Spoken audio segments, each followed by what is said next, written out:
जय हिंद बच्चों। उम्मीद है कि आप लोग अच्छे होंगे, स्वस्थ होंगे, आपकी पढ़ाई बढ़िया चल रही होगी। पिछली क्लास का आप लोग रिवीजन किए होंगे और नोट्स भी बनाए होंगे। रिवीजन करते रहिएगा। जो भी महत्वपूर्ण करंट अफेयर्स 2024 में हैं, जो पेपर में पूछे जाने योग्य हैं, उन्हीं करंट अफेयर्स को हम लोग पढ़ रहे हैं। तो आइए आज कुछ नए करंट अफेयर्स के साथ पढ़ते हैं। तो लिखिएगा आप लोग करंट अफेयर्स। करंट अफेयर्स तो पहले करंट आप लोग लिखिएगा कि हाल ही में गरुड़ शक्ति सैन्य अभ्यास, हाल ही में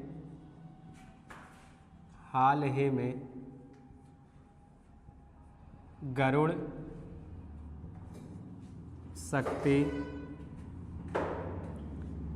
शक्ति संयुक्त सैन्य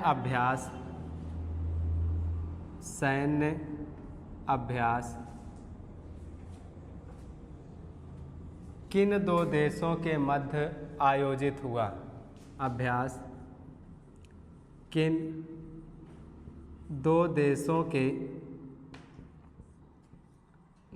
के मध्य आयोजित हुआ। आयोजित किया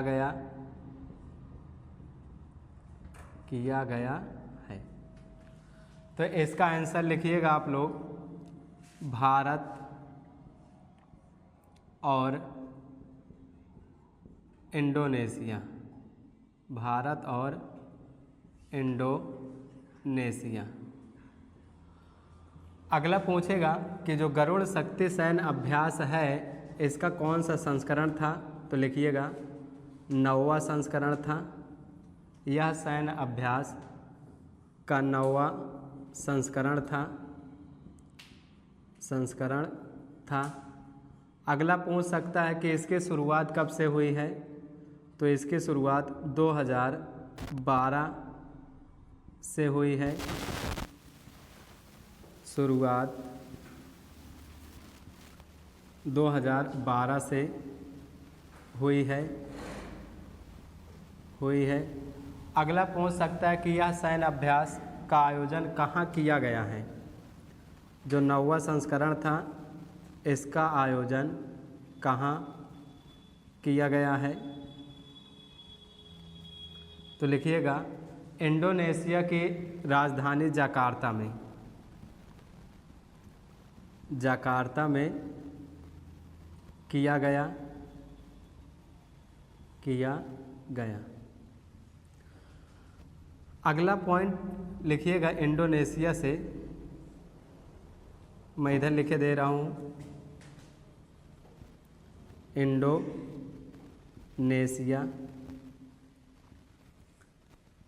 इंडोनेशिया के एक और करंट है, लिखिएगा आप लोग कि हाल ही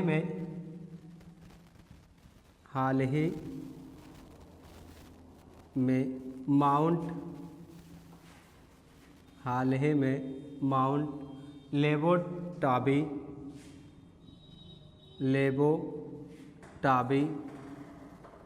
लाकी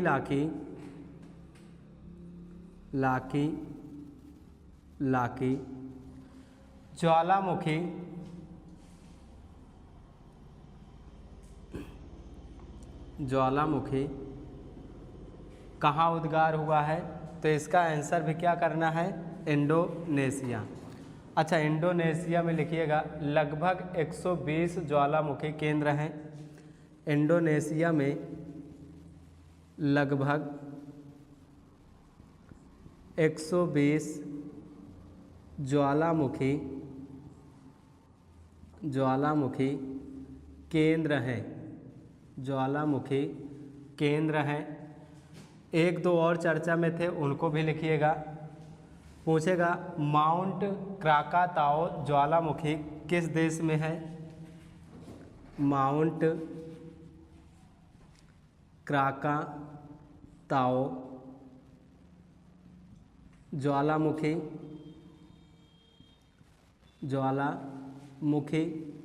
तो वो भी कहाँ है, इंडोनेशिया में। एक और लिखिएगा, माउंट सिनाबुंग ज्वालामुखी, माउंट सिनाबुंग ज्वालामुखी, ज्वालामुखी कहाँ पर है, तो इंडोनेशिया।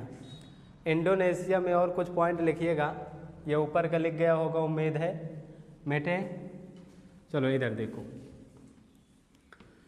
इंडोनेशिया की नई राजधानी लिखिएगा आप लोग, इंडोनेशिया की नई राजधानी, नई राजधानी नूसंतारा है, नूसंतारा है।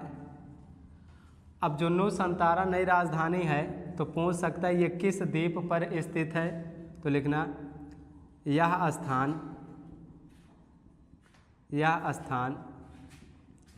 बोर्नियो द्वीप पर, बोर्नियो द्वीप पर स्थित है, बोर्नियो द्वीप पर स्थित है। लिख लिए। अगला लिखिएगा कि इंडोनेशिया दुनिया का सबसे बड़ा मुस्लिम आबादी वाला देश है, दुनिया का सबसे बड़ा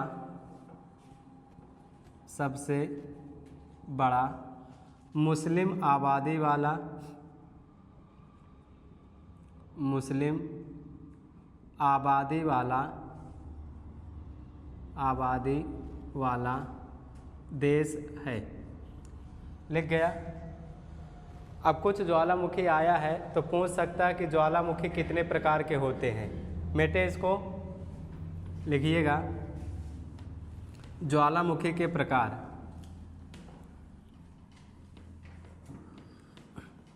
ज्वालामुखी के प्रकार, ज्वालामुखी के प्रकार। तो ज्वालामुखी के 3 प्रकार हैं, ध्यान रखना। पहला है सक्रिय ज्वालामुखी,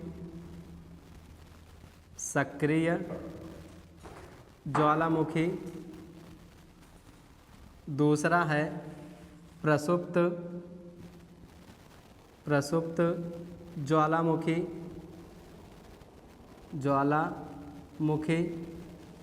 और थर्ड है मृत ज्वालामुखी, मृत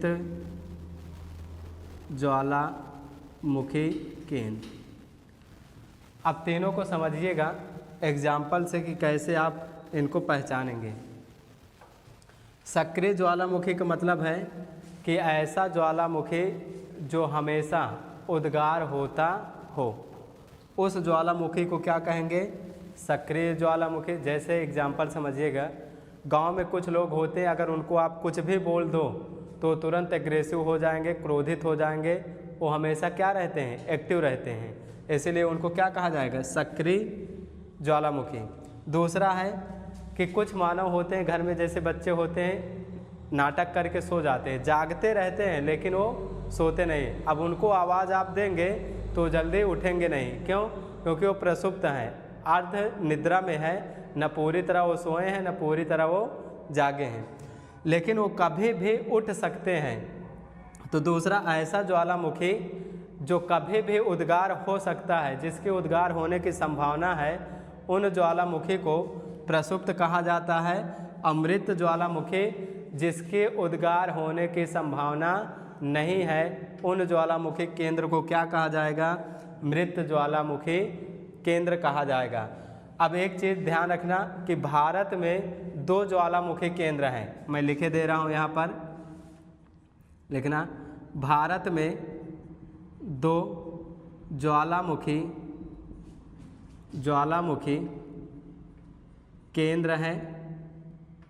केंद्र हैं।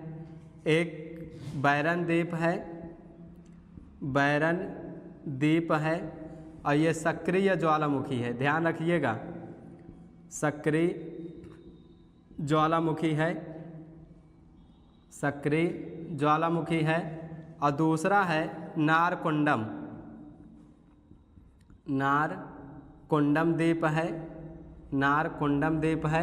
और ये प्रसुप्त ज्वालामुखी है, प्रसुप्त ज्वालामुखी है, ज्वालामुखी है।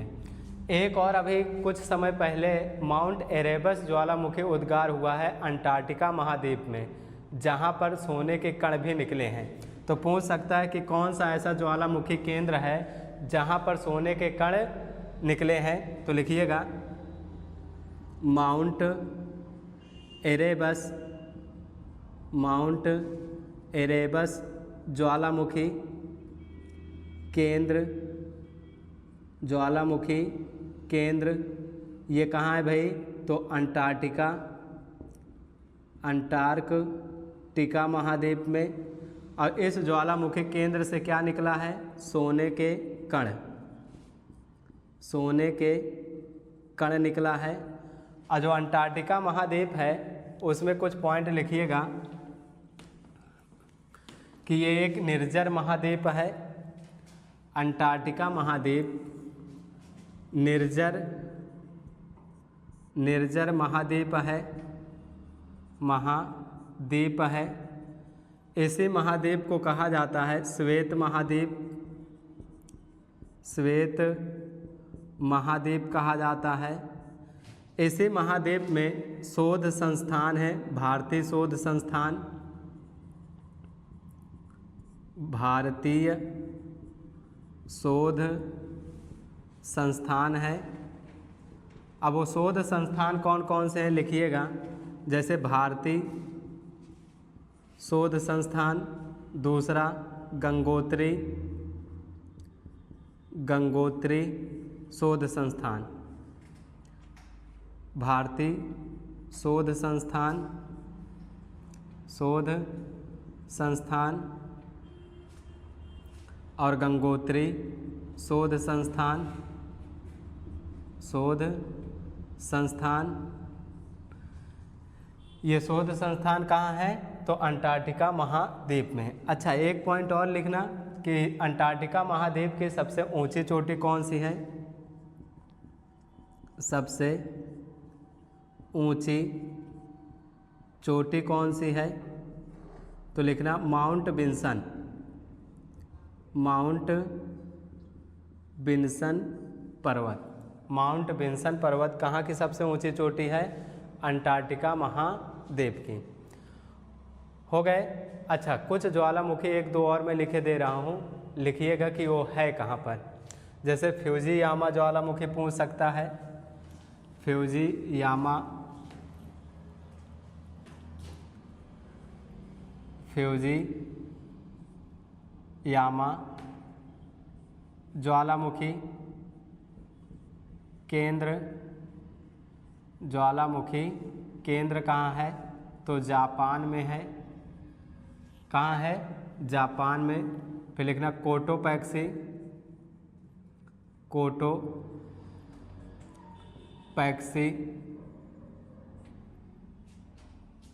ज्वालामुखी केंद्र, ज्वालामुखी केंद्र ये कहाँ है? तो लिखना इक्वाडोर, इक्वाडोर।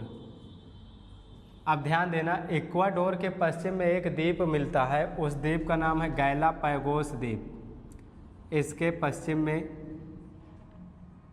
इसके पश्चिम में गैलापागोस द्वीप स्थित है, द्वीप स्थित है।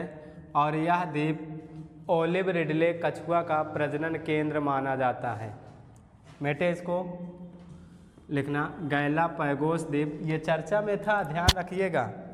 ये भी न्यूज आ सकता है कि गैलापागोस द्वीप कहाँ स्थित है, तो ध्यान रखिएगा, प्रशांत महासागर में है। गैलापागोस द्वीप किस महासागर में है? किस महासागर में है? तो उस महासागर का नाम याद रखना, प्रशांत महासागर, प्रशांत महासागर में है। अगला पॉइंट, ये किसके लिए प्रसिद्ध है? तो ओलिव रिडले, ओलिव रिडले कछुआ के लिए, ओलिव रिडले कछुआ के लिए। यही वो द्वीप है जहाँ से चलकर भारत के उड़ीसा के भीतर कणिका में ओलिव रिडले कछुआ आते हैं। तो पूछेगा कि भारत में ओलिव रिडले कछुआ कहाँ पाए जाएंगे, तो लिखना उड़ीसा के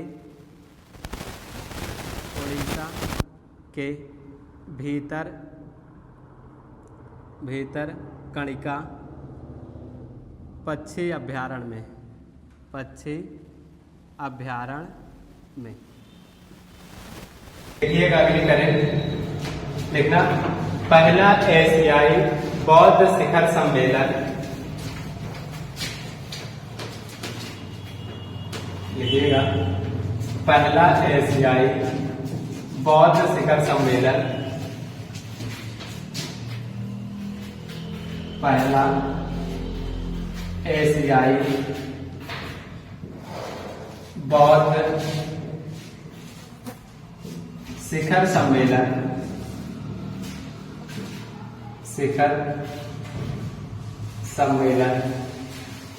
का आयोजन कहाँ किया गया है, सम्मेलन का आयोजन कहाँ किया गया है। इसका आंसर लिखिएगा नई दिल्ली।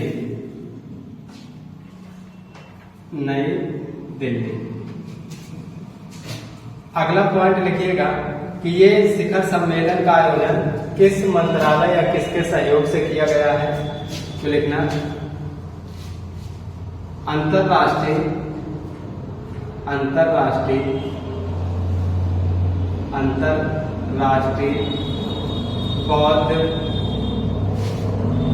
बौद्ध परिसंघ तथा केंद्रीय संस्कृति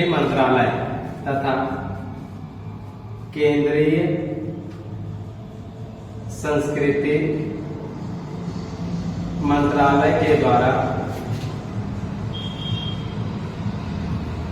केंद्रीय संस्कृति मंत्रालय के द्वारा इसका आयोजन किया गया है, इसका आयोजन किया गया है। अगला पूछ सकता है कि अंतरराष्ट्रीय बौद्ध परिसंघ का मुख्यालय कहाँ है। अंतरराष्ट्रीय बौद्ध परिसंघ का मुख्यालय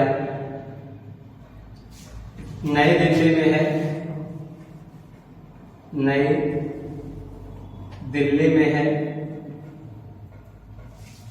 दिल्ली में है। अगला पूछ सकता है कि अंतरराष्ट्रीय बौद्ध परिसंघ के द्वारा अंतरराष्ट्रीय अभिधम्म दिवस किस तिथि को मनाया जाता है, तो लिखना 17 अक्टूबर को अंतरराष्ट्रीय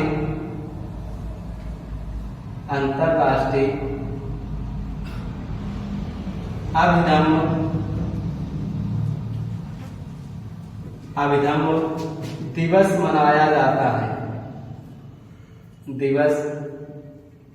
मनाया जाता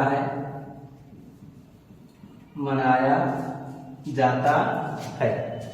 अगला पॉइंट लिखिएगा कि पहला एशियाई बौद्ध शिखर सम्मेलन के मुख्य अतिथि कौन है, तो लिखना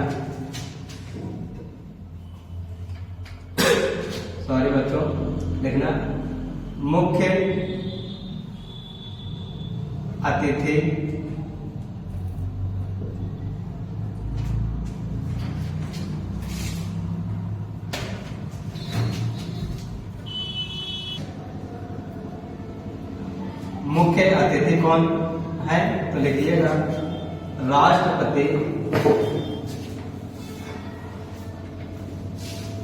द्रौपदी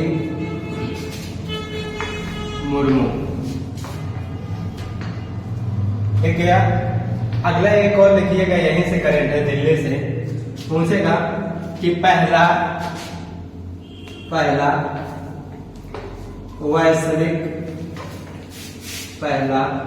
वैश्विक बौद्ध शिखर सम्मेलन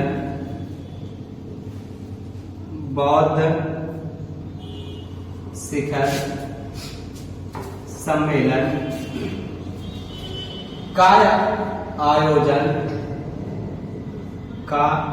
आयोजन नई दिल्ली में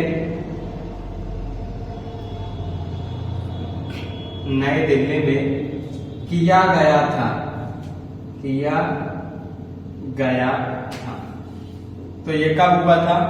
तो 2023 में।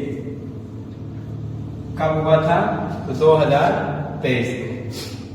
अब बौद्ध धर्म आया भाई, बौद्ध, तो उसमें कुछ शब्दावलियां लिखना और कुछ बौद्ध धर्म की, जैसे शिखर सम्मेलन हो रहे हैं तो बौद्ध संगीतियां भी हम लोग यही लगातार पढ़ ले रहे हैं। बेटे इसको सॉरी बच्चों लिखिएगा। बौद्ध धर्म की कुछ शब्दावली है, जैसे पूछ सकता है कि चैत्य क्या होता है, विहार क्या होता है, मठ क्या होता है, स्तूप क्या होता है। ये तो ध्यान रखिएगा। चैत्य होता है बौद्ध धर्म का पूजा स्थल। तो ये क्या है? पूजा स्थल।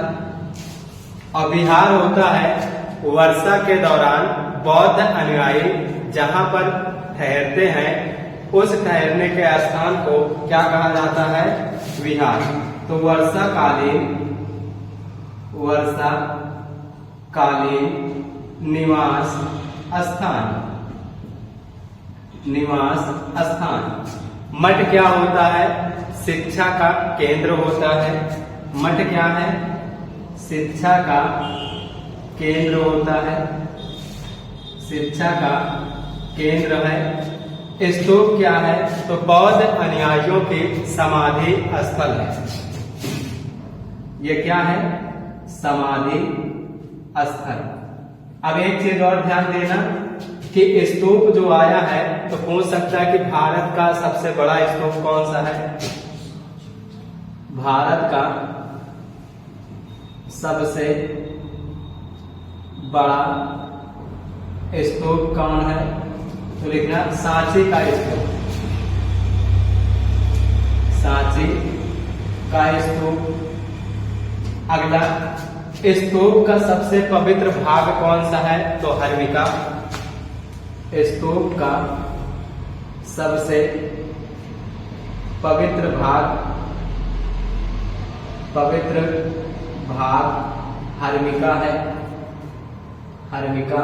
अब ये हर्मिका होती कहां पर है? मैं बना के दिखा रहा हूं। देखिए कुछ इस तरह की आकृति तुमको दिखेगी स्तूप में, और उस स्तूप में अगर देखे होंगे आप लोग तो कुछ इस तरह बना होगा। और जो ये वाला पार्ट है, इसी पार्ट को हम लोग क्या कह देते हैं? हर्मिका। ये क्या है? हर्मिका। और फिर यहाँ पर ऐसे फ्लैग बना रहता है, तो ये क्या है? हर्मिका। और ये पूरा का पूरा क्या है?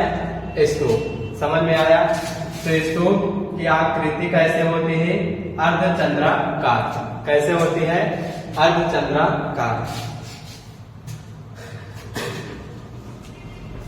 लिखिएगा। अब बौद्ध धर्म आया है तो कुछ पॉइंट लिखिएगा कि बौद्ध धर्म के संस्थापक कौन है भाई? बौद्ध धर्म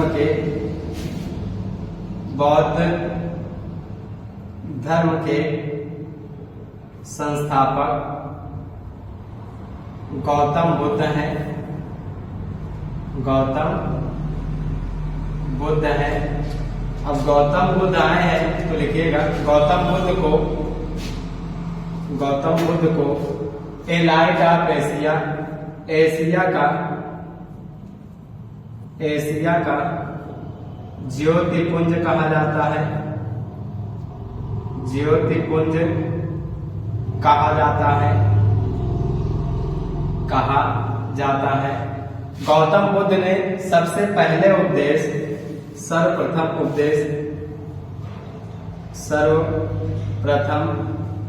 उपदेश सारनाथ में दिए थे।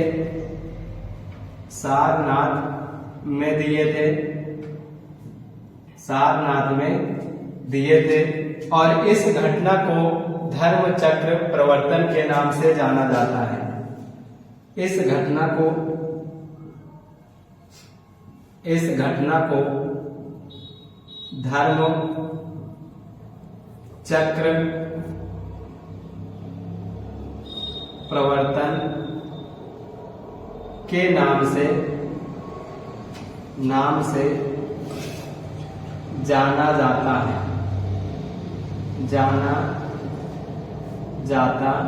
है। एक पॉइंट और ध्यान देना, सारनाथ का एक दूसरा नाम है, इधर लिख दे रहे हैं सारनाथ। इसी को ऋषिपत्तनम कहा जाता है। ऋषिपत्तनम कहा जाता है। इसी को मृगदाव भी कहा जाता है। मृगदाव भी कहा जाता है। और इसी स्थान पर जब पहली बार गौतम बुद्ध उपदेश दे रहे थे तो उन्हीं के मित्र थे 5 ब्राह्मण। उन 5 ब्राह्मणों को दिए थे। कितने ब्राह्मणों को? 5 ब्राह्मणों को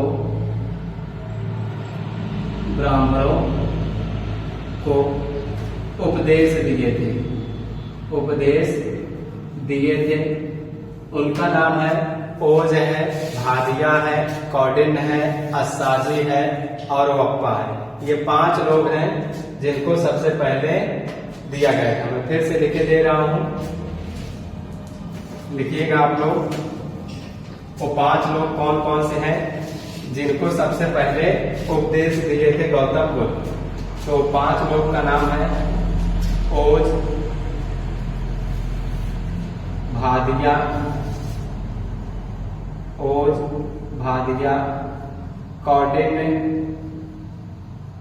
कौंडिन्य,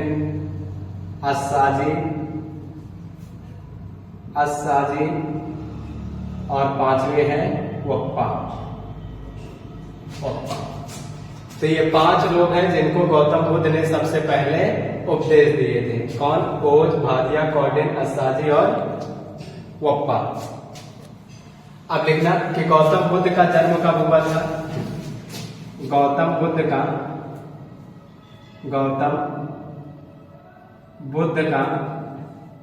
जन्म कब हुआ है? तो 563 ईसा पूर्व में। कहाँ हुआ है? तो लुम्बिनी में हुआ है। और ये लुम्बिनी है कहाँ पर? नेपाल में। अगला पूछ सकता है कि इनके सारथी का क्या नाम था? सारथी का नाम चन्ना था। घोड़े का नाम पूछ सकता है। घोड़े का नाम कंथक था। ज्ञान की प्राप्ति कहाँ हुई? पूछ सकता है। ज्ञान की प्राप्ति लिखना बोध गया में। अगला किस वृक्ष के नीचे? तो लिखना पीपल वृक्ष के नीचे इनको ज्ञान की प्राप्ति हुई है।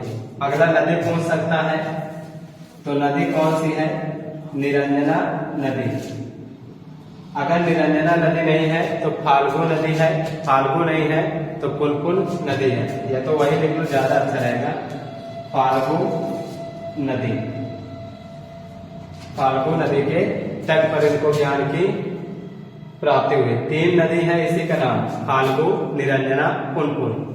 और जो पालिका नदी आ जाए तो ध्यान रखना वो महावीर स्वामी के हैं, गौतम बुद्ध के नहीं है। हो गया। अच्छा, कुछ पॉइंट और है बौद्ध संगीतिया से, उनको लिखिएगा आप लोग।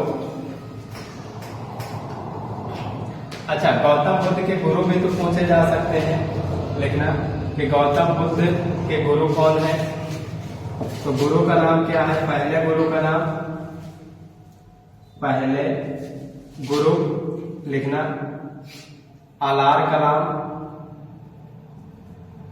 आलार कलाम है। दूसरे गुरु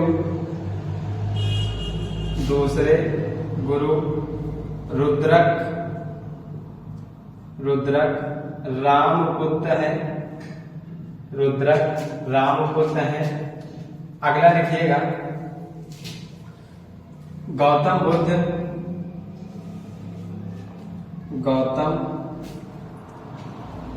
बुद्ध को घोषिता राम विहार, गौतम बुद्ध को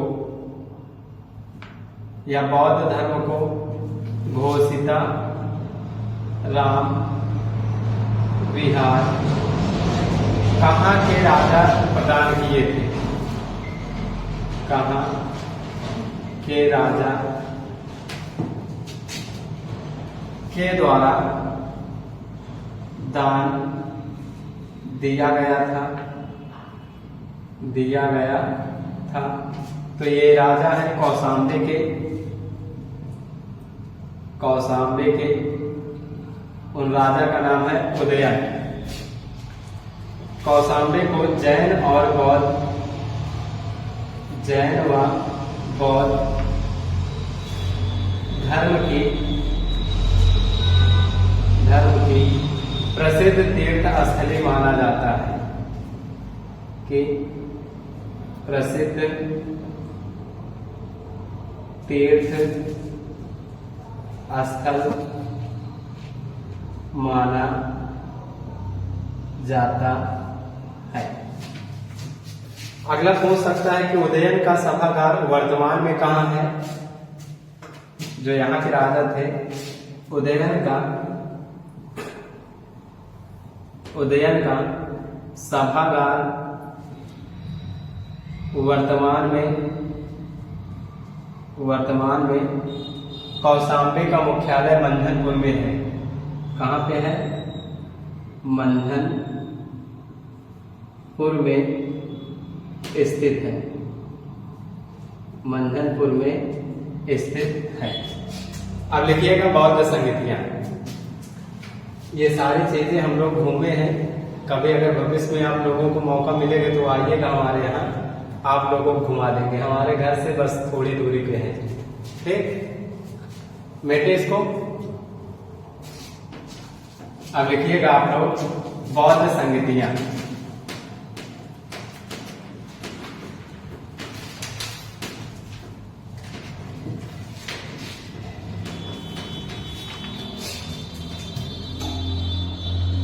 बौद्ध।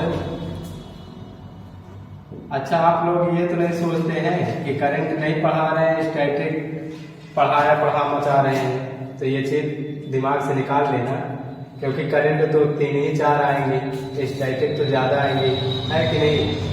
तो लिखना, पहले बौद्ध संगति कब हुई है? 483 ईसा पूर्व में। दूसरी कब होगी? 383 ईसा पूर्व में। तीसरी कब होगी? 251 बीसी में। और चौथी कब होगी? प्रथम शताब्दी में। देखो, पहली कब हुई? 483। दूसरी कब हुई? 383। तीसरी कब हुई? 251। चौथी कब होगी? प्रथम शताब्दी। अब लिखिए कि ये होगी कहां पर। तो पहले होगी राजगिरी सप्तपर्णी गुफा में। दूसरी कब होगी? कहां पर होगी? वैशाली में। तीसरी कहां होगी? पाटलिपुत्र में। और चौथी कहां होगी? कुंडलवन कश्मीर में। कुंडलवन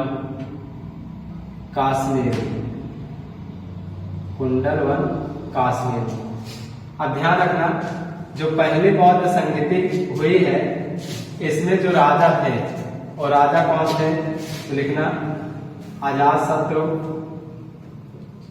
अजातशत्रु और दूसरे में है काला शोक, काला शोक, और तीसरे में है अशोक, अशोक, और चौथे में है कनिष्क। चौथे में शासक कौन थे? कनिष्क। अब पूछेगा कि पहले बौद्ध संगति के अध्यक्ष कौन थे, दूसरे के अध्यक्ष कौन थे, तीसरे के अध्यक्ष कौन थे और चौथे के अध्यक्ष कौन थे। तो पहले के अध्यक्ष कौन थे? महाकश्यप। महाकश्यप अध्यक्ष है, अध्यक्ष है। ये शासक है, शासक। ये स्थान है, ये स्थान है, और ये कब हुआ। फिर लिखना दूसरे में साबाकामी है, साबाकामी, कहीं कहीं साबक मीर भी लिखा रहेगा। तीसरे में मोगली पुत्र तिस, मोगली पुत्र तिस है, और चौथे में वसुमित्र है, वसुमित्र। लेकिन ध्यान देना चौथे बौद्ध संगति में अश्वघोष को उपाध्यक्ष बना लिया गया था, अश्वघोष को उपाध्यक्ष बनाया गया था। यही जो चौथे बौद्ध संगति है, ये चौथे बौद्ध संगति में बौद्ध धर्म दो भागों में बट गया था। बौद्ध धर्म दो भागों में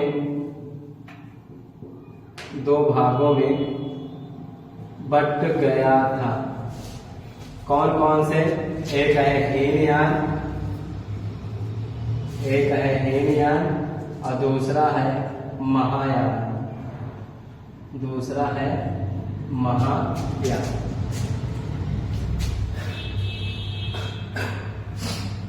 हो गया। अब लिखिएगा, एक कट पॉइंट और लिख लीजिए। तब तक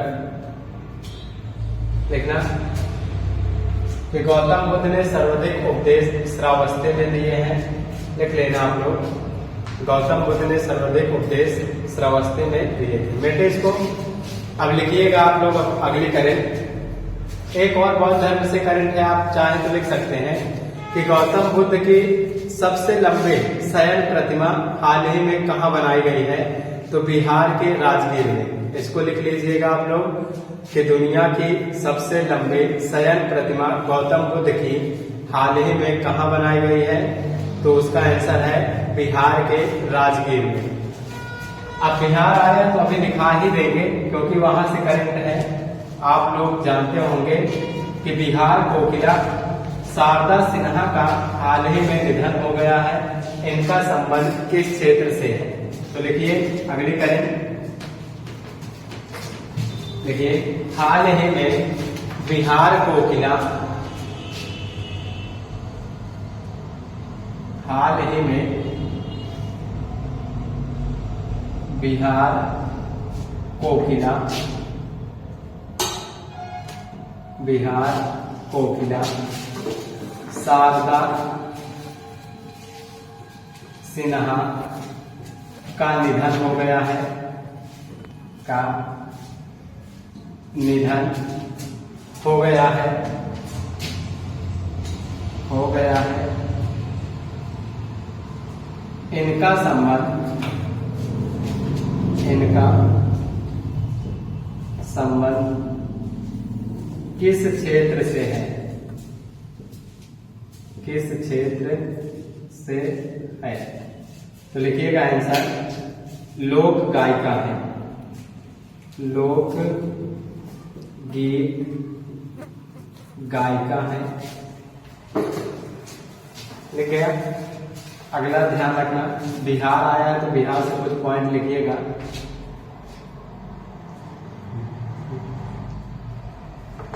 बिहार, अच्छा, इनको पद्म भूषण पुरस्कार भी दिया गया है। लिखना, बिहार से कुछ पॉइंट लिखना। बिहार की राजधानी, बिहार की राजधानी पटना है और पटना में डॉल्फिन संरक्षण केंद्र बना है। डॉल्फिन संरक्षण केंद्र बना है, डॉल्फिन संरक्षण केंद्र बना है। पटना शहर की स्थापना, पटना शहर को शेरशाह सूरी ने बनाया है, बसाया है, बसाया है। पटना गंगा और सोन नदी के संगम पर है, गंगा और जो पाटलिपुत्र है ना वही है पटना, गंगा और सोन नदी के संगम पर है, संगम पर है। बिहार के पूर्व सीएम कर्पूरी ठाकुर को भारत रत्न दिया गया है। बिहार के मखाना को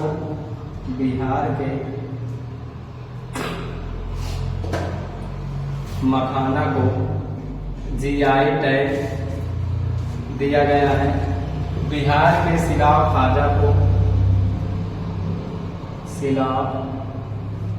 खाजा को, बिहार के शाही लीची को, जर्दालू आम, मगही पान इन सभी को जीआई टैग प्रदान किया गया है। बिहार में लिखिए गए एक पॉइंट और कि जातिगत जनगणना करने वाला भारत का दूसरा राज्य है। जातिगत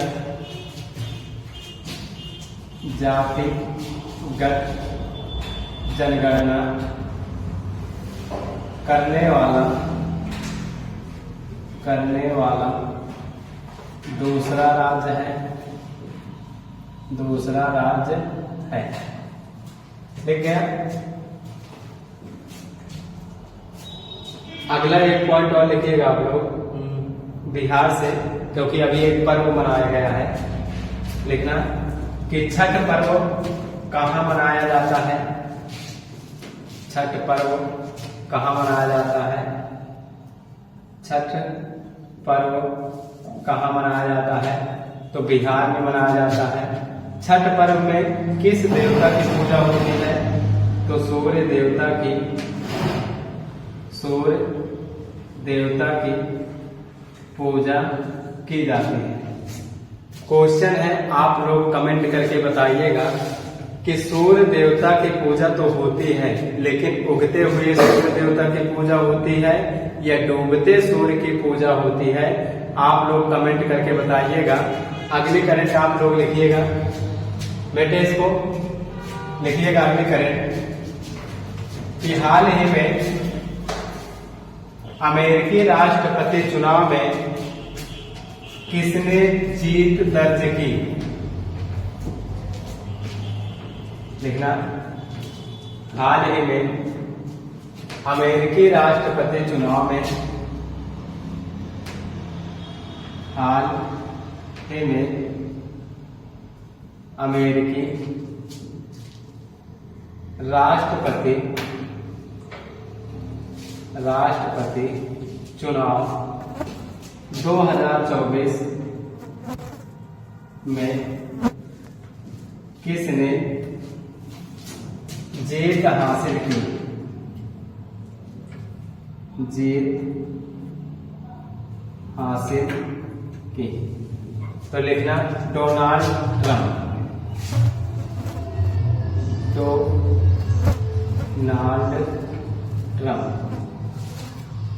अब पूछेगा कि डोनाल्ड ट्रंप किस पार्टी से थे, किस पार्टी से थे? तो लिखना रिपब्लिकन पार्टी के थे, रिपब्लिकन रिपब्लिकन पार्टी के थे,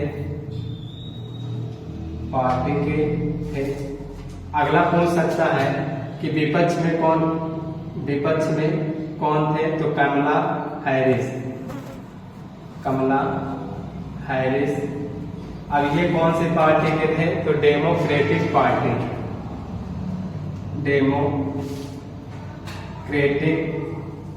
पार्टी। तो ये हार गई है और जीता कौन है, डोनाल्ड ट्रंप। अगला पूछ सकता है कि इससे पहले कमला हैरिस क्या कुछ थी क्या, तो ध्यान रखना ये पहले उपराष्ट्रपति थी अमेरिका की, पहले उपराष्ट्रपति थी। इतनी बात समझ में आ गई होगी। अगला अमेरिका आया है तो कुछ पॉइंट लिखिएगा कि अमेरिकी संविधान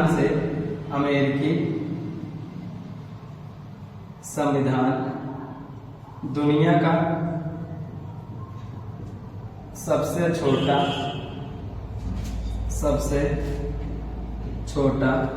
लिखित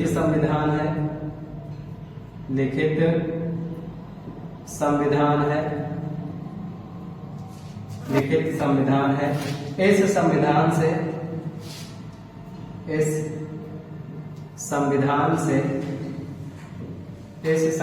से भारतीय संविधान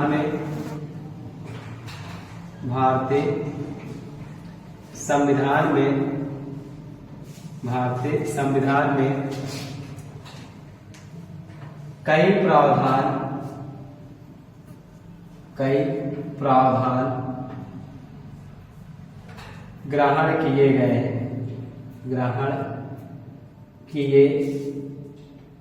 हैं। जैसे मैं कुछ लिख दे रहा हूं, जैसे महाभियोग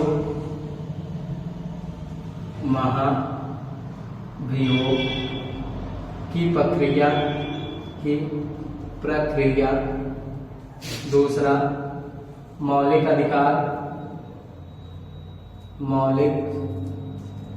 अधिकार, तीसरा स्वतंत्र न्यायपालिका,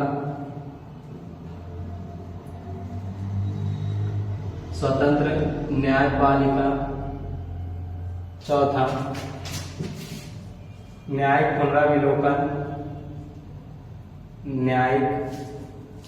पुनराविलोकन, फिर विधि के समक्ष समान संरक्षण,